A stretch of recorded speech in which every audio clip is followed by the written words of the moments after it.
Good evening, neighbors and friends. I am deeply honored that Alder, Hockett, and Matthew Makahiya invited me here for their inaugural salon. And I'm looking forward to Jackie Naylor and Art Co. I love their music. I don't know how I lucked out to have such wonderful friends. But I do, and I am eternally grateful. I'm so excited I can't spit.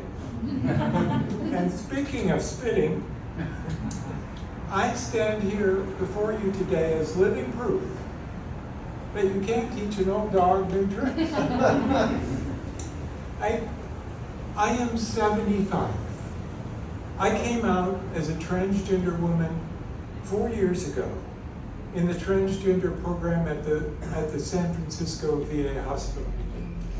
I was also lucky to be selected to be part of a VA PR campaign celebrating the contributions of women vets in a campaign called I Am Not Invisible.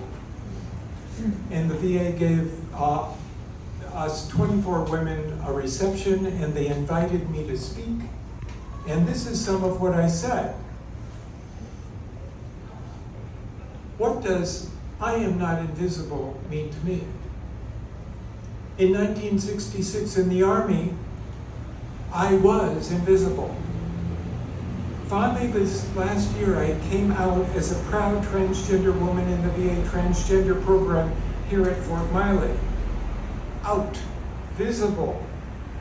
This sums up my life's journey.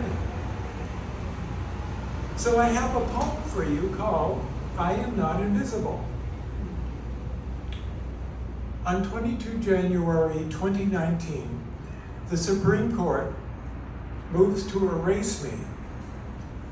That morning I look in the mirror. I am not yet invisible. I do my hair, makeup, put on my best dress. Is this dress mightier than the sword? Mightier than Trump purging us transgenders from the military? Or allowing healthcare workers, for reasons religious, to refuse to care for us?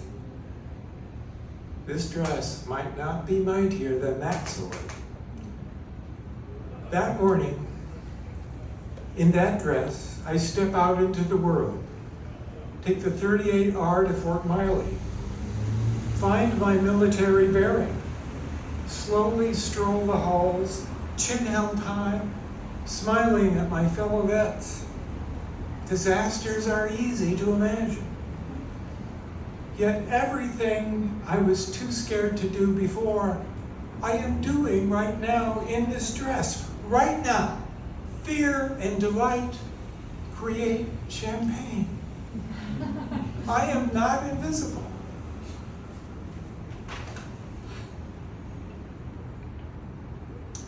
About half the poems that I'll be reading tonight will be coming from a manuscript titled Letter to My Dead Name.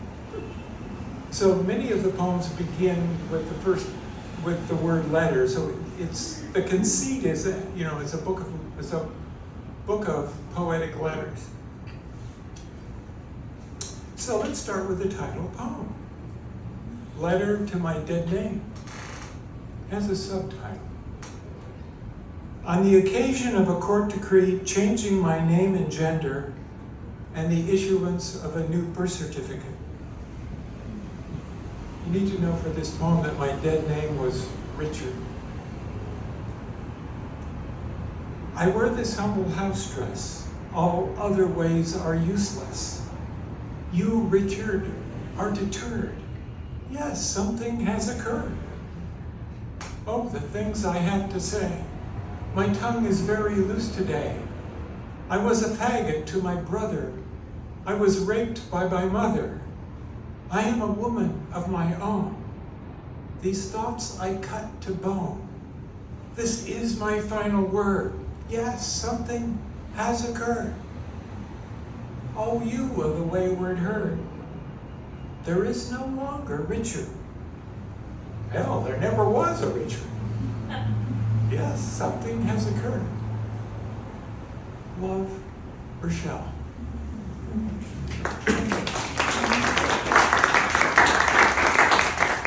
Thank you. Next, letter to my body. Woman, I have spent a life in gender jail. Never thought I'd find strength, break through, kick ass, prevail. Voices ever whispering, psyche's love I hail. Ah, so sweet, so light, compared to a certain beached male. That would be me. You, the body, have risen. Woman, I've fashioned wondrous and wicked demands of you. Living in the deepest core of psyche's flirtations, you.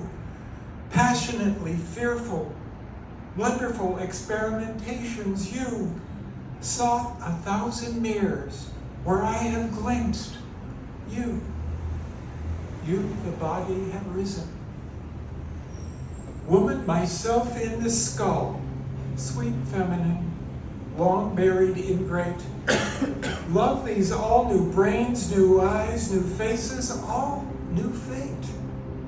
Oh, such blessedness. This will hurt, but this will be true. My skeleton frames the bodily skin that is finally you. You, the body, have spoken. Sincerely yours, Richelle.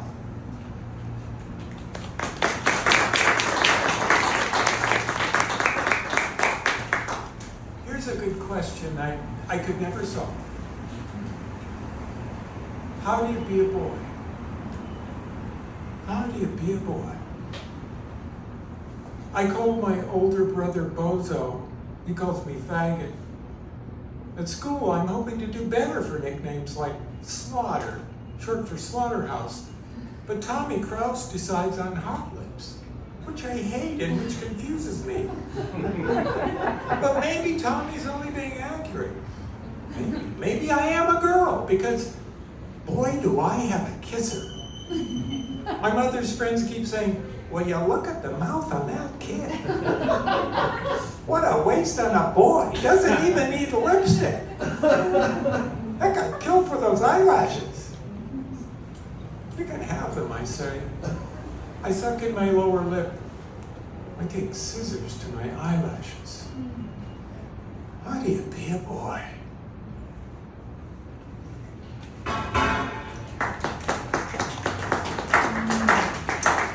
Okay, Mr. Sprocket, I have spent a couple of days in the LGBTQ Historical Society archives, and this next poem is the result of some historical research right here in North Beach. The Ballad of Mona and Finocchio. So, Mona and Finocchio were two nightclubs a block away from each other. Finocchio had female impersonators, and Mona's 440 had male impersonators. And I thought it would be really interesting to try to get a male impersonator together with a female impersonator. But, that's the third part of this ballad that I haven't yet written. Let's just see this much. The Ballad of Mona. Mona's 440 Broadway, 1933, 1954. There was an outward girl who fled an outward home. I fled the farm with dreams of living spent in sin.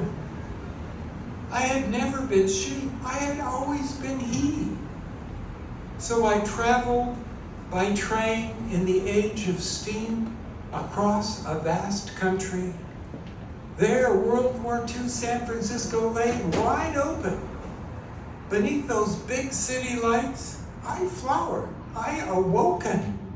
And just like that, redid my life on Broadway at Mona's, next to Pinocchio's. I clinched a dreamy job at Mona's. This stylist, a sophisticated song, belted them out at Mona's. I sang 4 shows a night, 6 nights a week at Mona's. When the spotlit curtain parted, I knew just what to do. With grace and style and a winning smile, in my bones I just knew. But Mona's rules were pointless, like feet drawn on a snake. This boy couldn't grasp the pain all this abuse could make. The boss's rule, come as a girl, leave as a girl. Boy, each night I must construct myself. Each night I must destroy. Gladys Bentley, the brown bomber of sophisticated song, held over Butch Minton singing gay songs, and Miss Jimmy Raynard singing direct from Hollywood, California, where we have Rosie O'Neill, the amazing female Fred Astaire. Forget your troubles, forget your personas, leave it all at Mona. What excitement, San Francisco's most different show. I'm gonna welcome all you wives and girlfriends, phone me only. When men are warring go, you women do get lonely.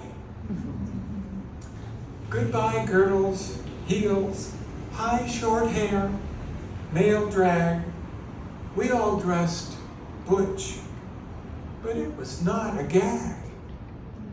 For those who risk it all, for all inside which soars, we lit the ladies' cigarettes, we opened ladies' doors. This life so false inside, so false outside, this musicale, imposter, impersonator, this slack-clad gal. A rainy night, mascara ran, so lost and insincere, no one to share. I passed the club crowd, unaware. Now, the Ballad of Pinocchio, Pinocchio's 506 Broadway, 1936 to 1999. There was an outward boy who fled an outward home. I fled the farm with dreams of living spent in sin. I had never been he. I had always been she. So I traveled by train in the age of steam across a vast country. There, World War II San Francisco lay wide open. Beneath those big city lights, I flowered, I awoken. And just like that, redid my life on Broadway at Pinocchio's, next to Mona's. I clinched the perfect job at Pinocchio's. The stylish, sophisticated song, I belted them out at Pinocchio's. I sang 4 shows a night, 6 nights a week at Pinocchio's. When that golden curtain parted, I knew just what to do. With grace and style and a winning smile in my bones, I just knew. But the boss's rules were pointless, like feet drawn on a snake. This girl couldn't grasp the pain all this abuse would make. The boss's rule, come as a boy, leave as a boy. Each night I must construct myself. Each night I must destroy. We're easy on the optics, that's not been contrived. Join the carefree spirit and the gayness, be revived.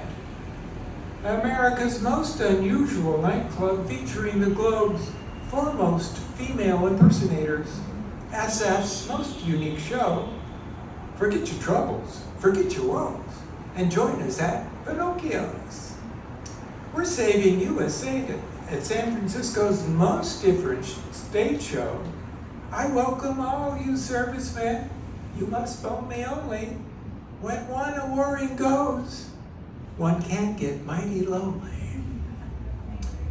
Goodbye short hair, long pants, hello silk gown, full drag, a seeming man dressed femme, but it was not a gag. For us who risk it all for all inside with sores, as men now lit our cigarettes, as men now open doors. A rainy night, my mascara ran, so lost, so insincere, no one to share. I passed the club crowd unaware. But there, a block away, was Mona's. Mona's over there. The sign said, male impersonators? I could only stare.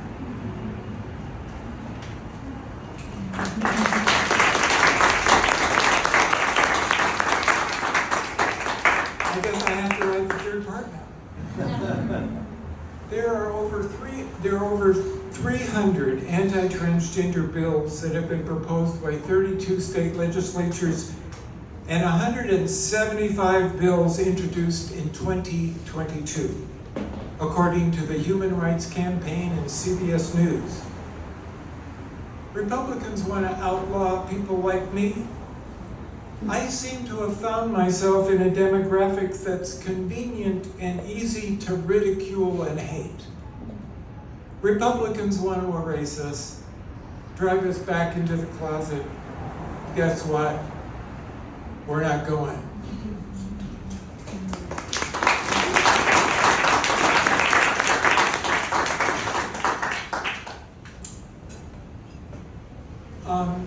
Next poem is on the alleged death of my mother. I'm a mother-son incest survivor. You need to know that for this poem to make sense. Sister says they're sure. Brothers say they're sure. Daddy says they're sure.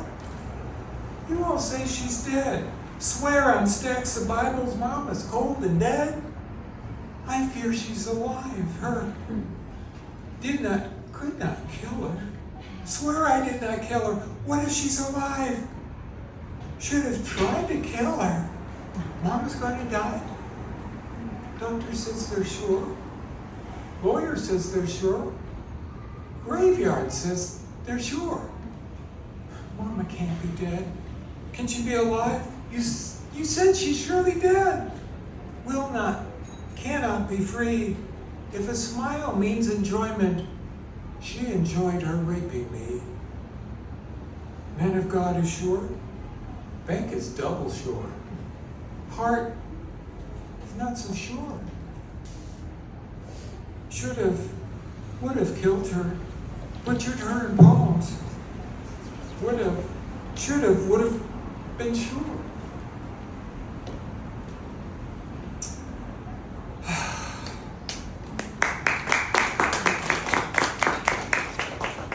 Next poem is called Diogenes the Cynic versus Drake the Hardy. Diogenes the Cynic was a 4th century BC Greek philosopher. Drake the Hardy, not so much. Diogenes the Cynic scandalized 4th century BC Greeks by masturbating in public. When people confronted him, he would say, if only it were as easy to banish my hunger by rubbing my belly. Drake Hardy is training to beat the world's record for longest time spent masturbating at the annual Masturbate-a-thon fundraiser, Come for a Cause, at the Center for Sex and Culture in San Francisco, of course, which aims to bestow awards for various ejaculatory accomplishments and to remove shame from pleasure. Hardy's current record is 10 hours, 10 minutes. It's work to go beyond 6 hours, Hardy said.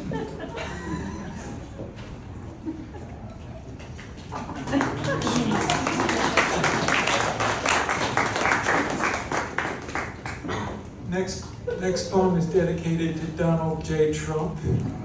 It's called Lies for Sale.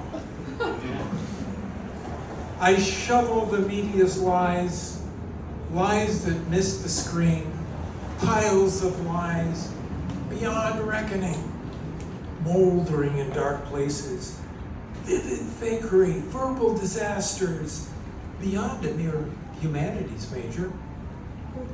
I need a tractor trailer to haul all the BS, or else sell my lies. People buy lies. Lies sell better than truth. Why not my lies? Forsooth, why not my truth?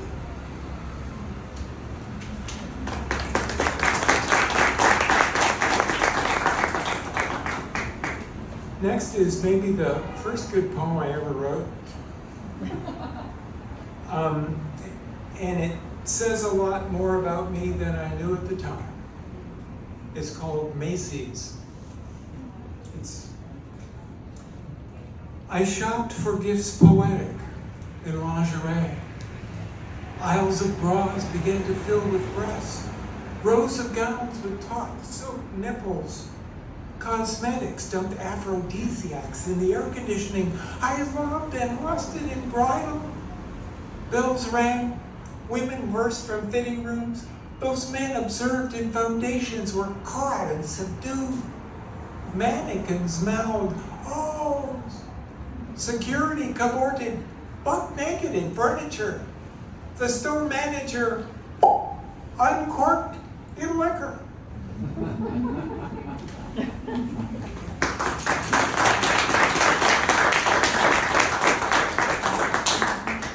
And now we've come to my Buddhist poem.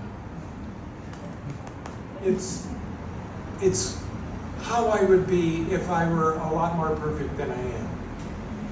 It's called Me. Not better than Charles Manson. Not better than Jeffrey Dahmer. Not better than Donald J. Trump. Me. As good as Jesus Christ. As good as Buddha. As good as Sophia Loren.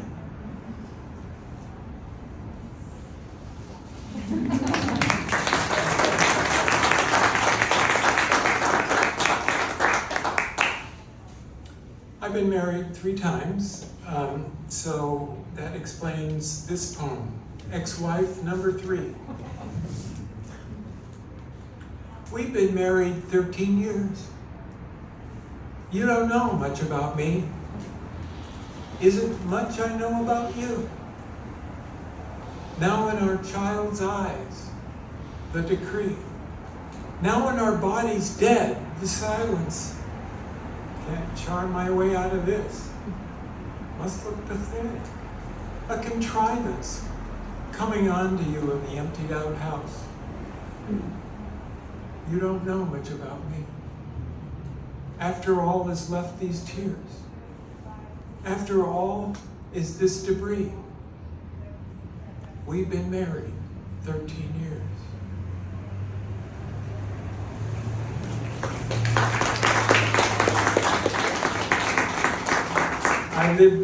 I lived in my marriages in hiding. Next up is a love-hate poem it's obvious in the title. The title is, "In spite of the fact you injected the flowers I gave you with poison, they are doing well." With you, flower assassin, coldness and a sharp tongue mean pleasure. With you, my breathing is not approved breathing. With you, these feelings are not approved feelings. With you, I've never had anyone pay me so much attention. You watch every hair in my eyebrows, then light them on fire. With you, leaving is more pleasurable than entering. And I'm taking back the flowers.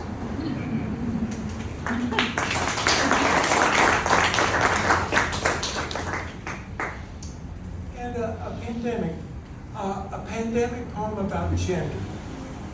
I don't think there's very many pandemic gender poems around.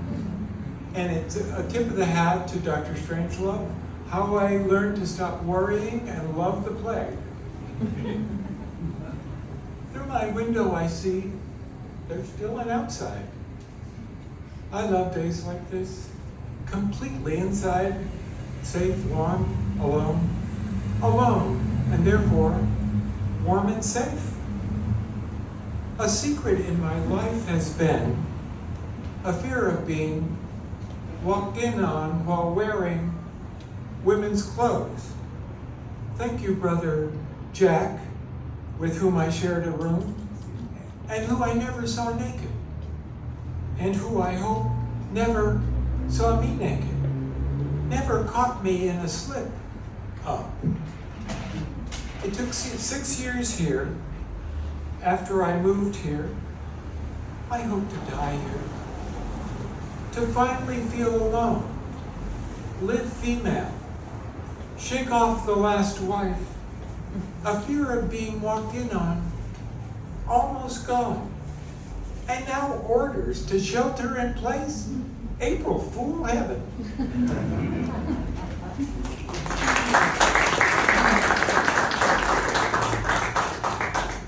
This is a poem for any trans man here tonight.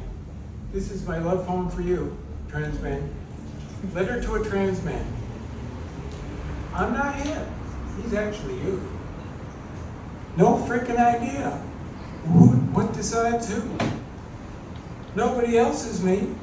Nobody else is you. Nobody's anybody else. Isn't that the issue? You're not her.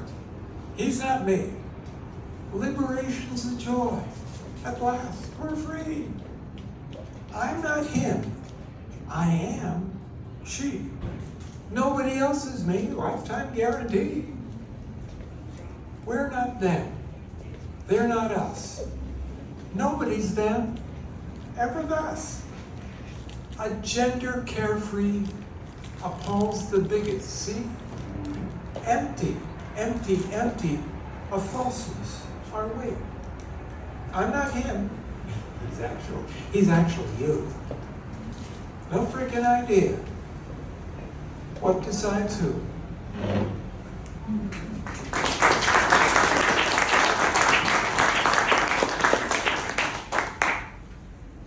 I live in one of those hundreds of 3-story, 6-apartment, buildings that were built in 1907, and they have one characteristic: they don't have any soundproofing. So ordinarily, I would complain about the noise, but as an exercise, I wrote this poem to praise the noise. I wanted to see what would happen. I didn't explode. It's called They Sang in the Evening. The women's lovely soprano whistles, their far apartments, piercing giggles, enliven my life, enrich my joy. Blocks away, dogs belt barks of joy. Nights I lie in bed and wait. I listen, far away, soft and late. They can't, can they? It's been 10 years. Can they possibly still be teenagers? The women's giggles arrive like claps, slapdash, but reassert the facts. Assuring, brilliant, wonderfully strange, everything good in life will change.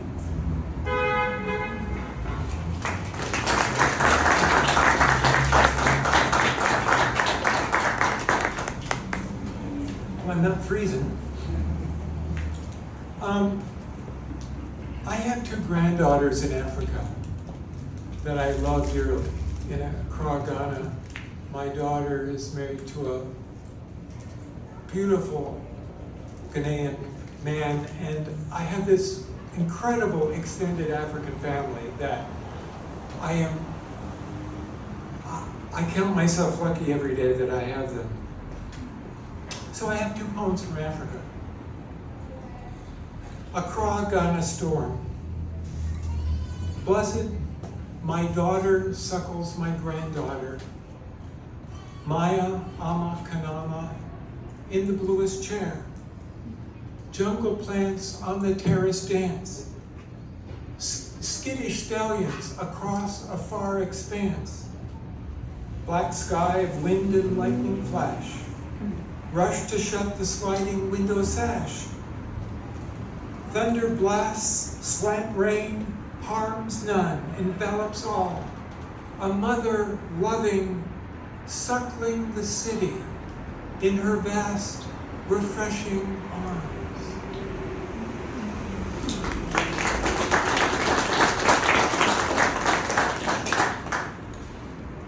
And this poem is called Happiness. It's for my granddaughter Maya, who just started kindergarten. This is a few years ago when she's really big. Watching my baby granddaughter hurl her babiness room to room, naked, shrieking glory. I wish I could express myself like that. Just by taking off my pants. Just by shrieking glory.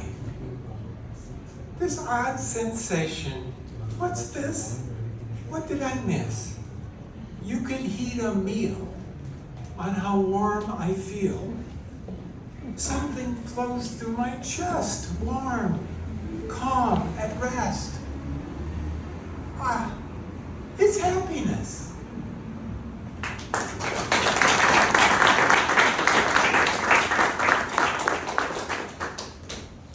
In the beginning, 1849 and up until 1856, this was a wide open town. And then in 1856, the Second Vigilante Committee formed to purify San Francisco and drive people, LGBTQ, out of San Francisco, anybody that they didn't approve of. That law was passed in 1863. It stood on the books for well over 100 years. The last time the SFPD arrested somebody for wearing clothes of the wrong gender in their judgment was in 1974. Not that long ago. In my lifetime. So I have taken advantage of the freedom given me in this window of opportunity to transition. And I am grateful that I don't have to fight the battles of the pioneers. Next poem is Letter to Gender. A nailed and shut gender is a dead and buried gender, unless its beauty breaks a wall. Oh gender, I am small. I need your genderness to fix my arbitrariness. Open wide the wall. Fly, climb, crawl.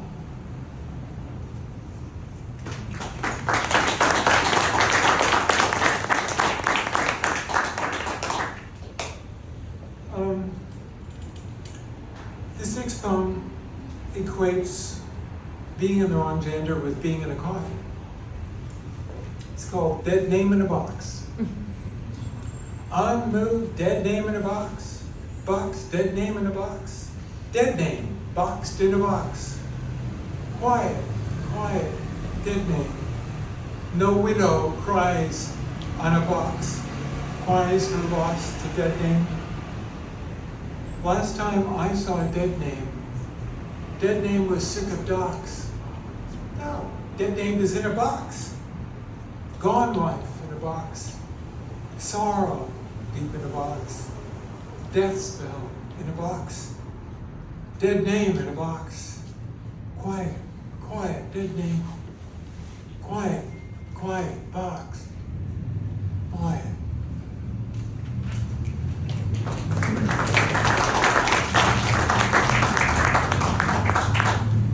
So, I've had a lot of trauma in my life, and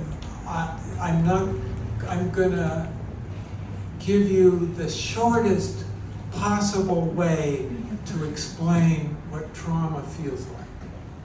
Okay? Trauma. You deal with it.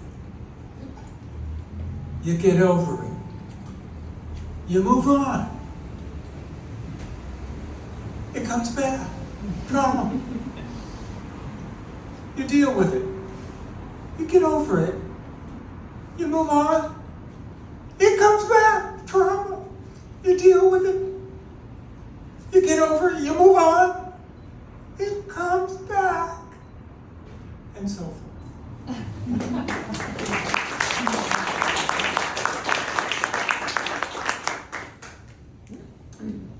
Next is Letter to Myself in the Sky.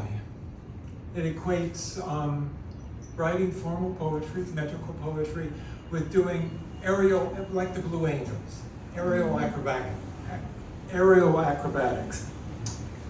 And it has a subtitle, Tom Petty and Jeff Lynne, I'm learning to fly, but I ain't got wings. Self, forever lost in the unmetered dark, unknowing. Who do I trust? No one's all-knowing. Where am I going? Myself in the sky. When I travel up there, I may yell. Still, please, forgive my barrel roll. Forgive my villanelle. Cubanate and Moomy, Limerick, Chandel. Inside, outside eights and rolling turns and suffix. Hammerheads and spins and lazy eights and epics. Tail slides and gazelles, pantoums, wingovers, loops, alcaics. Myself in the sky, all my patterns, all my dreams, all my needs are showing. Psyche dives, climbs, spins, banks wheeling. Fuselage hearted, fitted with wings, I fly to full feeling. Myself in the sky, when I turn to you up 2 miles, will I finally make sense, light up all the metrics of the gyrating dials?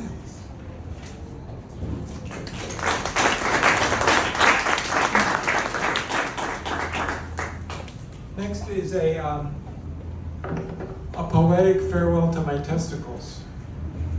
It's called After the Bilateral Orchiectomy, the Twins Go for a Ride. A bilateral orchiectomy removes both testes.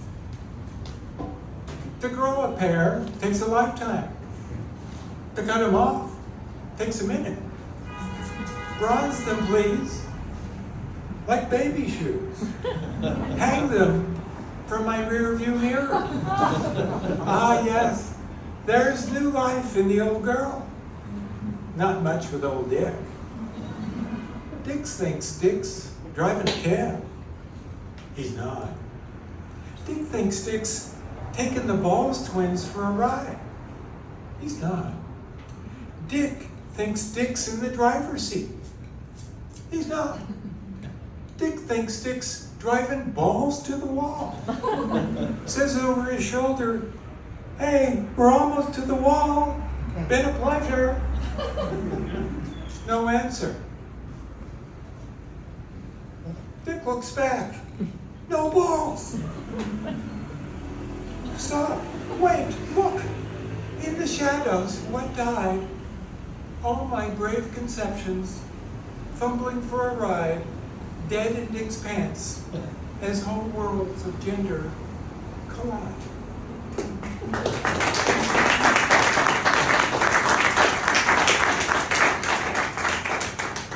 And I have some poems more closer to home. How about a letter to North Beach?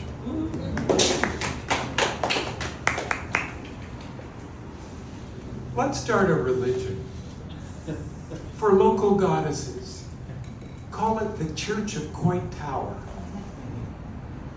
I'm not talking Jesus, so it's unclear who we'll pray to beyond the butch virgin mother of all would-be local goddesses, Lillian Hitchcock Coit. Coit drives the 39 Coit to the summit, lifts her arms to the city, declares what all pilgrims must do to gain admission to Coit's peculiar heaven. Telegraph love to the world.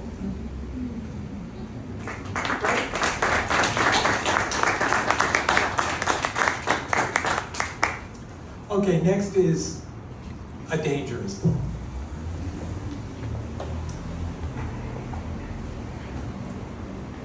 It's called 64 Beatdown Years Later on Grant Avenue. The peak of the beats was 1958, and this is 64 years later. 64 and beat. 64 beatdown years later. 64 beat years after 1958. All the bleached bones are still here, man. Flesh rotted off, only the bones of lone dead poets. My God, there's the suicide Richard Bradigan. He was tall and picked clean. Bones heaped in the middle of Grant Avenue. The bleached bones of beat dead poets piled high in the middle of Grant Avenue and in museums and graveyards and Cafe Trieste. No meat on the bones of the deadbeat poets in Cafe Trieste. Never meat on the bones of the deadbeat poets in Cafe Trieste. The bleached white bones of beaten dead whales and whaling hidden in plain sight in free verse everywhere. The beats left their looted sexism and alcoholism and misogyny scattered around Grant Avenue and all over North Beach and up to the place and down to the coffee gallery and the coexistence bagel shop, all gone. Ginsberg, the Kaufmans, and DePrima, the Kerouacs and Rexroth, then Spicer, the Cassidys and Snyder and Wayland and Lamentina, the McClures, Sweet Ruth Weiss, Merlin Ferlinghetti, all gone. All that's left is Cafe Trieste and this weirdly shaped tree.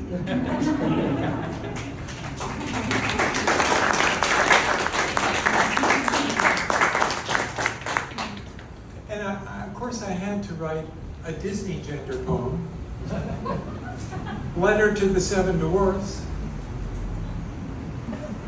What if you seven dwarfs, seven genders morph? Say you're born all grumpy.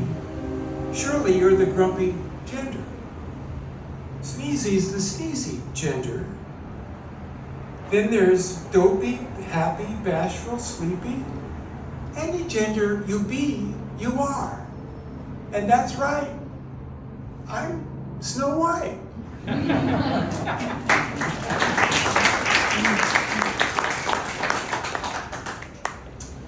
And here's a poem that puts a smile on my face.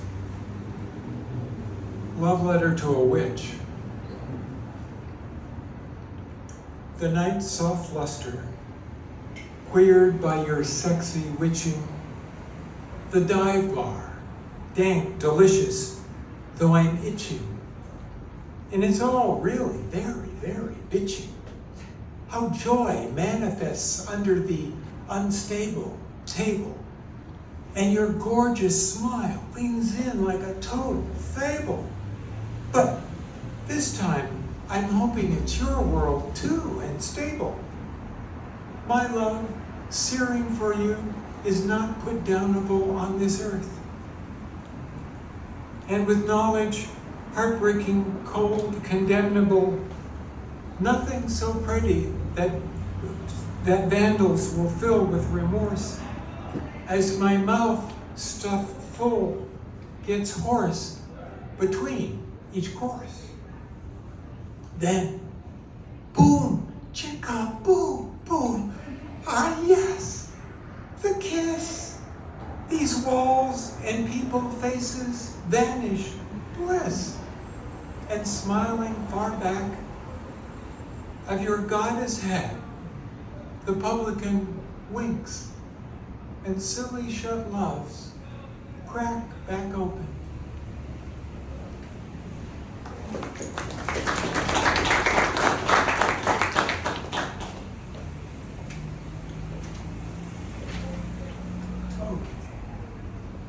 Here's another dangerous poem. The title doesn't clue you in what's going to happen here. Letter to Humanity. Don't be a dick. Don't be a pimp. Don't be the rod of correction. Don't be a coxman. Don't take one for the team. Don't grow a pair. Don't hold it in. Don't command. Don't man up. Be a pussy. Be a whore. Be wet spaghetti. Be a cunt. Cry. Be a pansy. Show emotion. Go queer on me. Back down. Be that sexy little juice box. Oh, is a little girl gonna cry? Yes.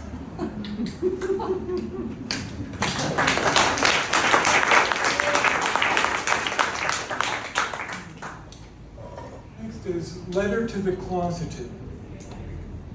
It's a villanelle, poetic form.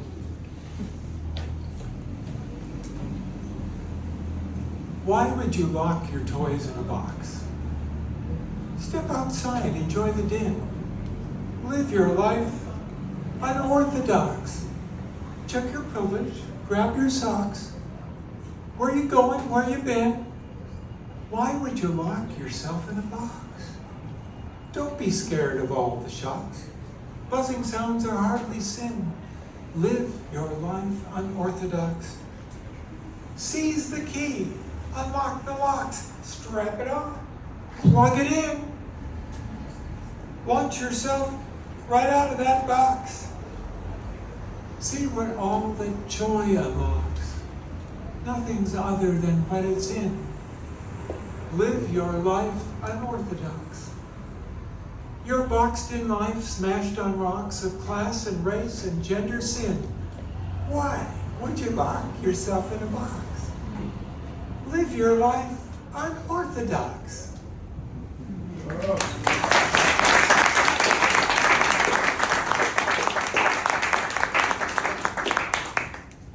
And my final thought. Letter to my audience. Just so you understand. I don't do trans to be chic. I don't do trans to get off, so to speak. Your license I don't seek. And I don't do trans to be your freak.